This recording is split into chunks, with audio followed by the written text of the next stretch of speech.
اعوذ باللہ من الشیطان الرجیم، بسم اللہ الرحمن الرحیم۔ تمام حمد اللہ تعالیٰ کے لیے جو ہمارا خالق و مالک ہے، اور کروڑوں درود حضرت محمد صلی اللہ علیہ وآلہ وسلم کی ذات پر، جن کے امتی ہونے کا شرف ہم نے پایا۔ نبی پاک صلی اللہ علیہ وآلہ وسلم کے فیض سے غوث و رضا کا دامن ہاتھوں میں آیا۔ جی ویورز، السلام علیکم۔ میں ہوں آپ کا میزبان دانیال فاروق چودھری، اور آپ دیکھ رہے ہیں اسپوکن ویژن کے پلیٹ فارم سے شب رمضان۔ کرنو بدلی رسولوں کی ہوتی رہی، چاند بدلی سے نکلا ہمارا نبی۔ خلق سے اولیاء، اولیاء سے رسول، اور رسولوں سے اعلیٰ ہمارا نبی۔ تو ہم بڑھتے ہیں اپنے مہمان کی طرف۔ آج ہمارے مہمان ہیں مدائے رسول راجہ محمد رضوان صاحب، امیر تحریک لبیک پاکستان UC90۔ اللہ علیہ یا رسول اللہ وسلم علیہ یا حبیب اللہ۔ کرم کے آشیاں نیک کیا بات ہے، کرم کے آشیاں نیک کیا بات ہے، آپ کے آستانے کی کیا بات ہے، کرم کے آشیاں نیک کیا بات ہے، آپ کے آستانے کی کیا بات ہے۔ فاطمہ علی اور حسین و حسن، فاطمہ علی اور حسین و حسن، فاطمہ علی اور حسین و حسن، مصطفیٰ کے گھرانے کی کیا بات ہے، مصطفیٰ کے گھرانے کی کیا بات ہے، آپ کے آشیانے کی کیا بات ہے۔ کتنے نانے بھی ہیں اور نواسے بھی ہیں، کتنے نانے بھی ہیں اور نواسے بھی ہیں، کتنے نانے بھی ہیں اور نواسے بھی ہیں، ابن حیدر کے نا کی کیا بات ہے، ابن حیدر کے نا کی کیا بات ہے، آپ کے آستانے کی کیا بات ہے، کرم کے آشیانے کی کیا بات ہے، آپ کے آستانے کی کیا بات ہے۔ سبحان اللہ، ماشاء اللہ، جزاک اللہ۔ جی ویور، تو اب ہم بڑھتے ہیں اپنے اگلے سیگمنٹ کی طرف، اور آج ہمارا جو موضوع ہے وہ ختم نبوت ہے، کیونکہ ختم نبوت پر بات کرنا بہت اہم ہے، اور یہ 15 تاریخ کو جو ختم نبوت پر دن رکھا گیا تھا، اس کے حوالے سے بھی ہم کسی نجی مصروفیات کی وجہ سے وہ پروگرام ریکارڈ نہیں کر سکے جو آج ہم ریکارڈ کر رہے ہیں۔ تو اس سے پہلے ایک اعلیٰ حضرت کا شعر: انہیں جانا انہیں مانا، نہ رکھا غیر سے کام، انہیں جانا انہیں مانا، نہ رکھا غیر سے کام، للہ الحمد میں دنیا سے مسلمان ہو گیا۔ اب ہم بڑھتے ہیں اپنے اگلے مہمان کی طرف، حضرت علامہ مولانا مفتی احمد نواز سیفی صاحب کی طرف۔ السلام علیکم۔ وعلیکم السلام ورحمۃ اللہ۔ حضرت کیا حال ہے؟ ٹھیک ہیں؟ جی الحمدللہ، اللہ پاک کا کرم ہے، احسان ہے۔ آپ خیریت سے ہیں؟ اللہ کا کرم۔ اچھا حضرت، جیسا کہ میں نے آپ کو پہلے بھی بتا دیا ہے کہ آج کا ہمارا جو موضوع ہے وہ ختم نبوت ہے، اور کیونکہ جس طرح ختم نبوت پر حملے کیے جا رہے ہیں، اس دور میں ختم نبوت پر بات کرنا بہت اہم ہو گیا ہے۔ اور میں یہ چاہتا ہوں کہ یہ ہمارے نوجوانوں کو بھی ختم نبوت کی تاریخ پتہ لگے تاکہ وہ ختم نبوت پر اپنی جانیں نشاور کر سکے. تو پہلے حضرت ختم نبوت پر تاریخ بیان کر دیں.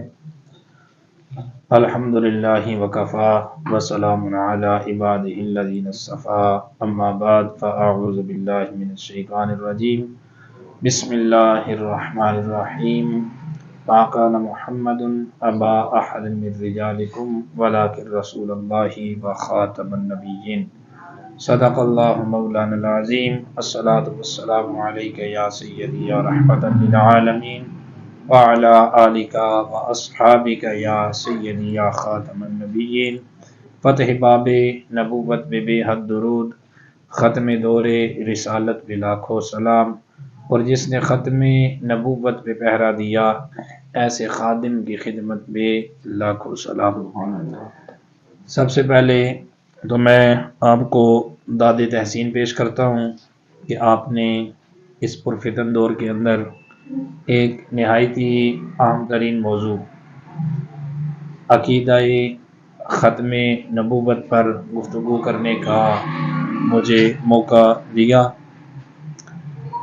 عقیدہ ختم نبوت اور نبی کریم تاجدار کائنات صلی اللہ علیہ وآلہ وبارک وسلم کا خاتم النبیین ہونا، یہ اللہ رب العزت کے قرآن سے، حضور علیہ الصلوۃ والسلام کے فرمان سے ثابت ہے.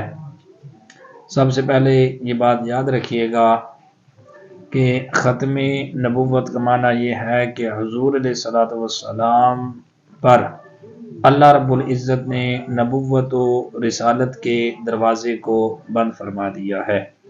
اب تاجدار کائنات صلی اللہ علیہ وآلہ وبارک وسلم کے بعد کوئی نبی صبح قیامت تک نہیں آ سکتا. کوئی بھی اگر کسی بھی صورت میں، کسی بھی جہت میں نبوت کا دعویٰ کرتا ہے تو وہ اپنے نبوت کے دعوے کے اندر جھوٹا اور کاذب ہوگا. رسول اکرم صلی اللہ علیہ وآلہ وبارک وسلم کی اگر پیغمبرانہ خصوصیات کو دیکھا جائے تو ان میں سب سے اہم اور سب سے نمایاں خصوصیت آپ کا امام الانبیاء ہونا، آپ کا سید المرسلین ہونا اور آپ کا خاتم النبیین ہونا ہے. اور پیغام اور دین اسلام آفاقی اور عالمگیر حیثیت کا حامل ہے، کیونکہ دین اسلام یہ اللہ رب العزت نے ایسا دین عطا فرمایا جو صبح قیامت تک تمام مسلمانوں کے لیے، بلکہ تمام مسلمانوں کے لیے اور تمام دنیا کے انسانوں کے لیے ایک آفاقی دین ہے. جو بھی اس دین کو قبول کرے گا تو اس دین کے اندر اس کے لیے سلامتی ہے. کیوں؟ اور اس دین کو اللہ رب العزت نے کامل و اکمل بنایا تو اسی دین کے ساتھ ساتھ اللہ رب العزت نے حضور علیہ الصلوۃ والسلام کے سر اقدس پر ختم نبوت کا تاج سجا کر بھیجا ہے. تو ختم نبوت کا جو عام فام جو تعریف ہے کہ وہ حضور علیہ الصلوۃ والسلام پر اللہ رب العزت نے نبوت کے دروازے کو بند فرما دیا ہے. اب منصب رسالت اور ختم نبوت کا تاج وہ حضور علیہ الصلوۃ والسلام کے سر پر ہی سجایا گیا، کسی اور کو صبح قیامت تک منصب رسالت پر فائز نہیں کیا جا سکتا. تو اب ہم اگلے سوال کی طرف پڑھتے ہیں، کیونکہ کسی بھی انسان کو اگر کسی بھی چیز کا حوالہ دیا جائے تو وہ پہلا اس کا سوال ہوتا ہے جی کہ اس پر قرآن کی روشنی میں قرآن میں سے کوئی آیت اس پر ثابت کریں. تو کوئی اگر قرآنی آیات ہے تو وہ بتا دیں. بیسیوں قرآنی آیات ہیں کہ جو عقیدہ ختم نبوت پر دلالت کرتی ہیں. میں 2 سے 3 آیات مقدسہ آپ کے سامنے میں پیش کر دیتا ہوں جو عوام الناس میں سے لوگ ہمیں دیکھنے والے ہیں وہ بھی ان آیات کو اپنے ذہن کے اندر رکھیں اور ان آیات کے معنی اور مفاہیم کو وہ اپنے ذہن کے اندر پختہ طور پر بسا لیں تو یقیناً وہ جو منکرین ختم نبوت ہیں ان کے فتنے سے یقینی طور پر بچ سکتے ہیں. سب سے پہلے تو یہ بات یاد رکھیے گا کہ اللہ رب العزت نے قرآن کے اندر ارشاد فرمایا وَإِذْ أَخَذَ اللَّهُ مِيثَاقَ النَّبِيِّينَ لَمَا آتَيْتُكُم مِّن کتاب وحکمہ ثم جاءکم رسول۔ اب تمام مفسرین نے اس کی تفسیر کے اندر لکھا ہے کہ اللہ رب العزت نے عالم ارواح کے اندر تمام انبیاء کی روحوں کو جمع فرمایا، ٹھیک ہے۔ میثاق النبیین، نبیین یہ نبی کی جمع ہے۔ اللہ نے تمام انبیاء یعنی حضرت آدم سے لے کر حضرت عیسیٰ تک تمام انبیاء کی روحوں کو جمع فرما کر اس کے بعد اللہ رب العزت نے اعلان فرمایا کہ وَإِذْ أَخَذَ اللَّهُ مِيثَاقَ النَّبِيِّينَ لَمَا آتَيْتُكُم مِّن کتاب وحکمہ ثم جاءکم رسول۔ اس کے بعد اللہ نے ارشاد فرمایا کہ پھر تمہارے پاس ایک رسول آئے گا۔ اب یہاں پر اللہ رب العزت نے رسول فرمایا، ٹھیک ہے۔ واحد کا اللہ رب العزت نے لفظ استعمال کیا، رسول نہیں فرمایا، جمع نہیں فرمایا، بلکہ واحد فرمایا کہ ایک رسول آئیں گے۔ اب اس رسول سے مراد یہ بالاتفاق تاجدار کائنات صلی اللہ علیہ وآلہ وسلم کی ذات مبارکہ ہے، کیونکہ حضرت عیسیٰ علیہ السلام کے بعد جو آخری نبی آئے وہ آقا علیہ السلام کی ذات مبارکہ ہے۔ اب یہ آیت اس بات پر دلالت کرتی ہے کہ آقا کائنات حضور خاتم النبیین صلی اللہ علیہ وآلہ وسلم کی نبوت کا، حضور کے خاتم النبیین ہونے کا اللہ رب العزت نے اعلان کیا، اور تمام انبیاء سے میثاق لیا کہ اگر وہ نبی تمہارے زمانے کے اندر مبعوث ہو جائے تو تم نے پھر اس کی نصرت بھی کرنی ہے، اس کی مدد بھی کرنی ہے، اور اس پر ایمان بھی لانا ہے۔ اور تمام انبیاء نے اللہ رب العزت کی بارگاہ میں عرش معلیٰ پر یہ اللہ رب العزت کی بارگاہ میں میثاق اللہ نے لیا، اور تمام انبیاء نے وعدہ کیا کہ اگر حضور کی صحبت ہمیں عطا ہو گئی تو ہم بھی حضور علیہ السلام کی صحبت میں آ کر حضور پر ایمان لائیں گے۔ تو گویا یہ آیت اس بات پر دلالت کرتی ہے کہ حضور علیہ السلام آخری نبی ہے، صبح قیامت تک آپ کے بعد کوئی نبی نہیں آ سکتا۔ اور پھر جو دوسری آیہ مقدسہ ہے، حضرت عیسیٰ علیہ السلام نے جب حضور علیہ السلام کی بشارت دی، خوشخبری سنائی، وَمُبَشِّرًا بِرَسُولٍ يَأْتِي مِن بَعْدِهِ اسْمُهُ احمد۔ اب یہاں پر اگر دیکھا جائے تو لفظ رسول کو استعمال کیا گیا، رسول کی جمع کو استعمال نہیں کیا گیا۔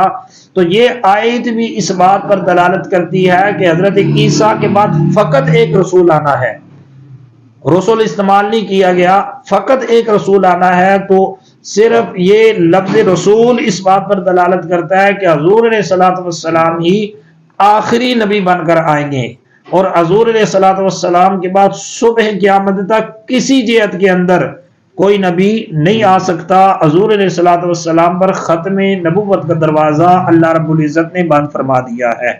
اور پھر تیسری آیہ مقدسہ اللہ رب العزت نے قرآن کے اندر ارشاد فرمایا الیوم اکملت لکم دینکم واتممت علیکم نعمتی۔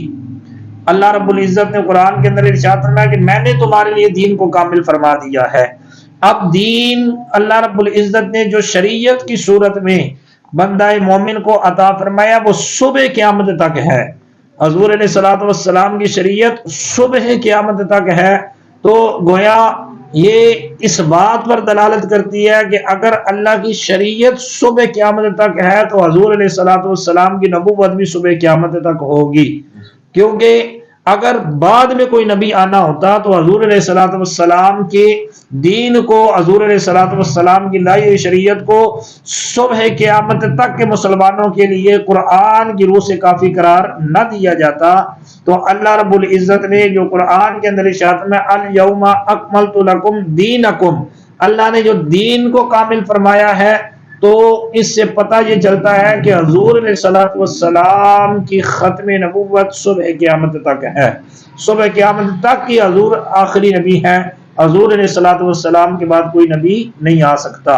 اور اس کے بعد چوتھی آیہ مقدسہ کہ اللہ رب العزت نے قرآن کے اندر ارشاد فرمایا وَمَا أَرْسَلْنَاكَ إِلَّا رَحْمَةً لِلْعَالَمِينَ۔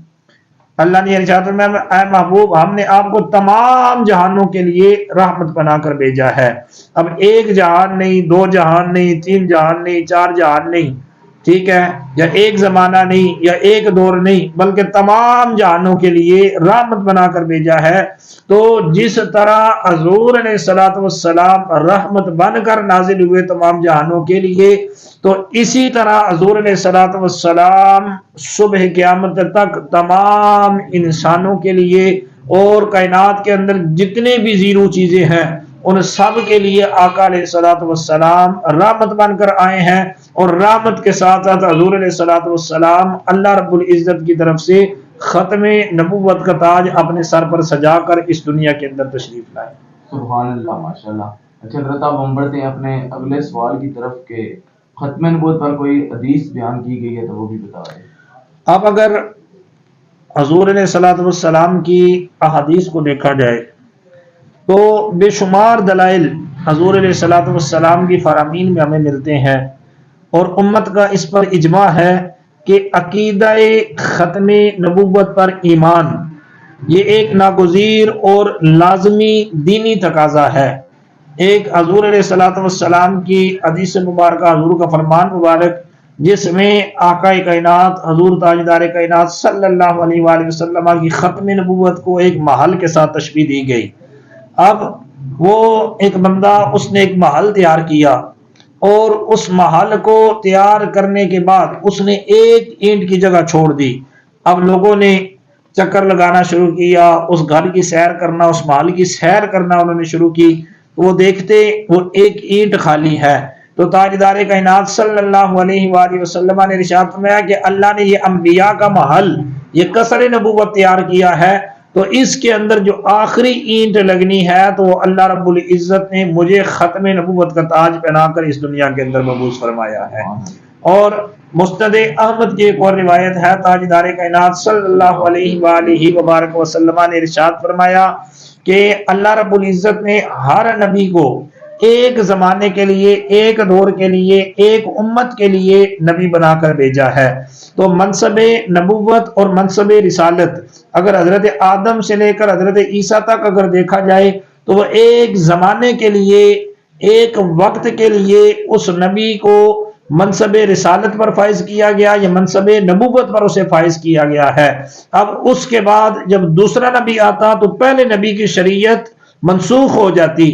تو یہ جتنے بھی اللہ رب العزت نے شریعتیں انبیاء کو عطا فرمائی ہیں یہ دوسرے نبی کے آنے کے بعد منسوخ ہو جاتی ہے، لیکن تاجدار کائنات صلی اللہ علیہ وآلہ وسلم کا ارشاد ہے کہ اللہ نے پہلے انبیاء کو خاص قوموں اور خاص امتوں کی طرف نبی بنا کر بھیجا تھا، لیکن اللہ نے مجھے تمام انسانوں کے لیے نبی بنا کر بھیجا ہے۔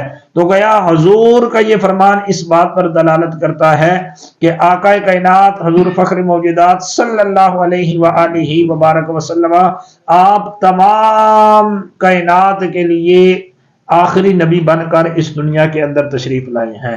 اور ایک اور حدیث مبارکہ جس میں تاجدار کائنات نے صراحتاً ارشاد فرمایا، حضور نے ارشاد فرمایا کہ میرے بعد کوئی نبی نہیں ہو سکتا، اگر میرے بعد کوئی نبی ہوتا تو اللہ رب العزت عمر کو نبوت عطا فرما دیتا۔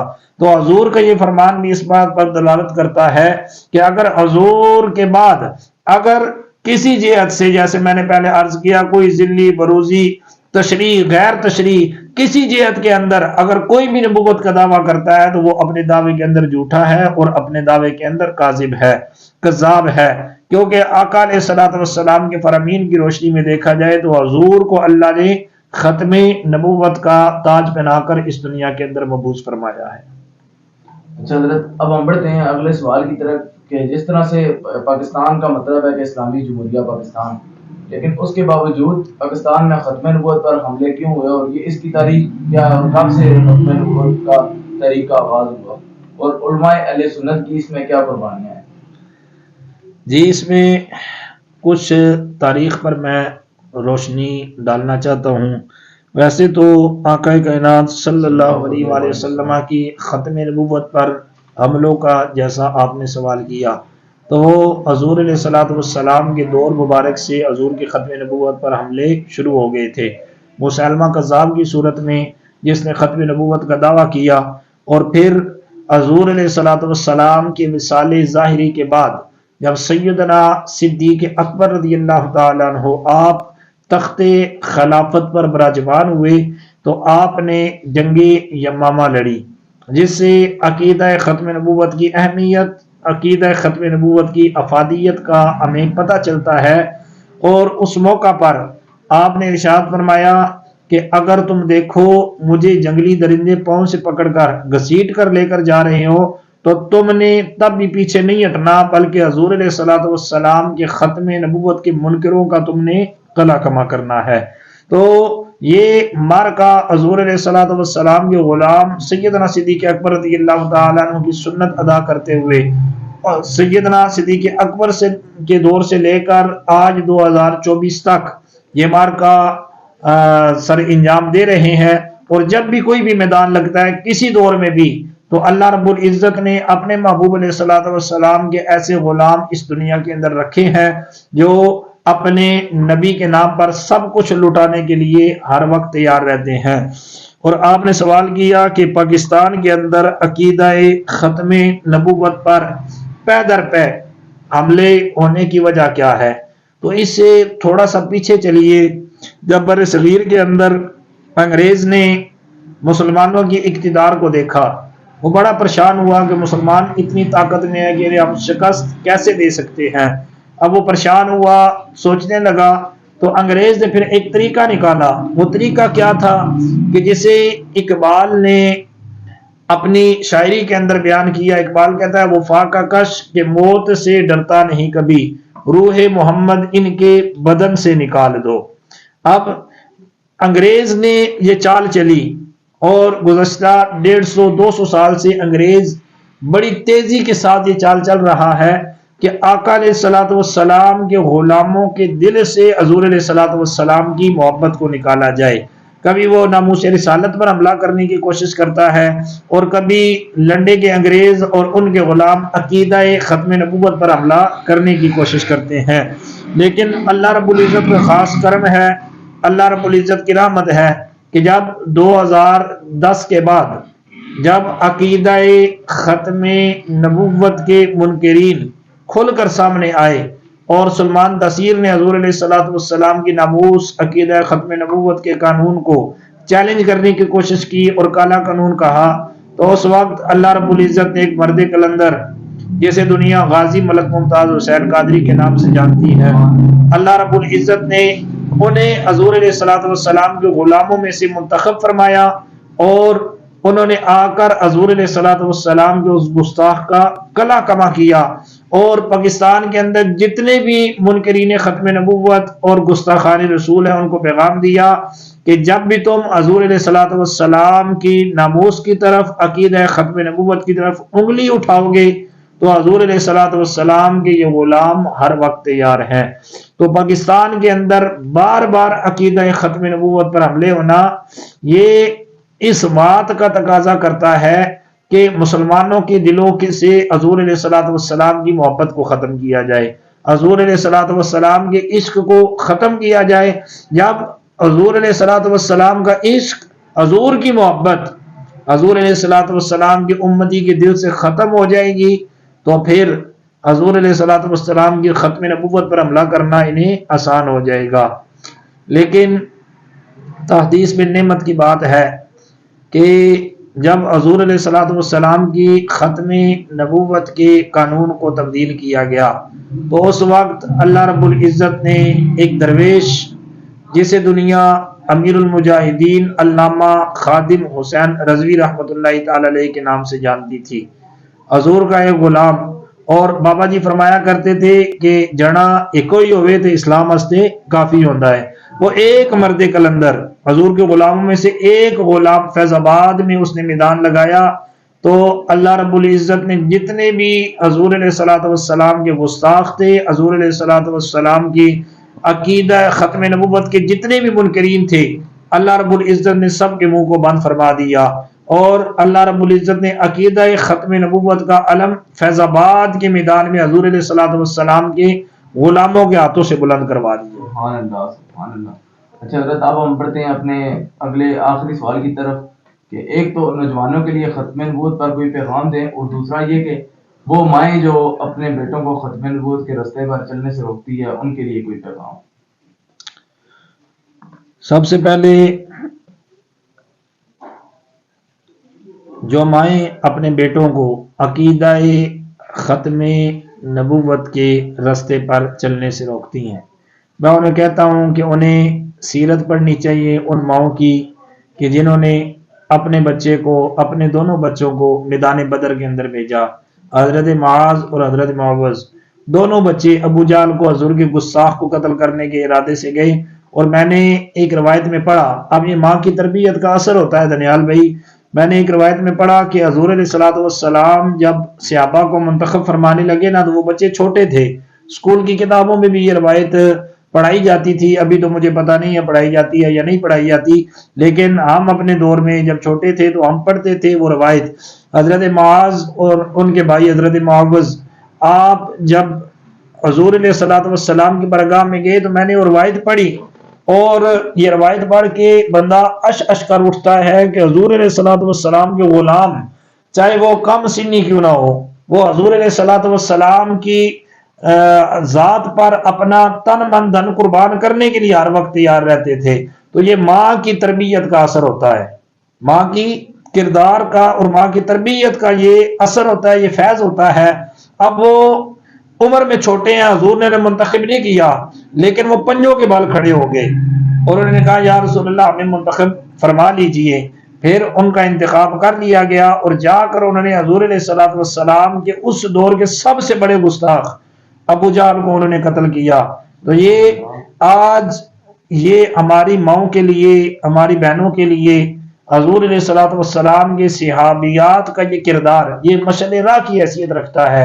اور حضور کی وہ صحابیہ اگر ان کی سیرت کو پڑھا جائے تو ان کی سیرت بھی ہمیں ایک واضح پیغام دیتی ہیں، اس صحابیہ کی سیرت کہ جس کا حضور جنگ سے واپس آ رہے ہیں، ان کا بیٹا خبر ملی شہید ہو گیا، پھر خبر ملی خاوند شہید ہو گیا، پھر خبر ملی بھائی شہید ہو گیا، پھر خبر ملی کوئی اور شہید ہو گیا۔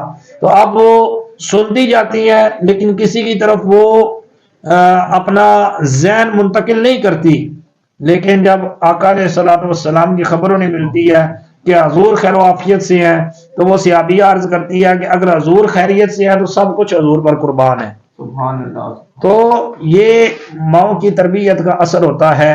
تو آج غازی ملک ممتاز حسین قادری کی ماں اپنی مقدر پر ناز کر رہی ہوگی، علامہ خادم حسین رضوی رحمۃ اللہ تعالی علیہ کی ماں اپنے مقدر پر ناز کر رہی ہوگی کہ ہم نے ایسے بیٹوں کو جنم دیا ہے کہ جو آقا علیہ الصلوۃ والسلام کی نبوت، حضور کی ختم نبوت کے لیے میدان کے اندر حاضر ہوئے ہیں۔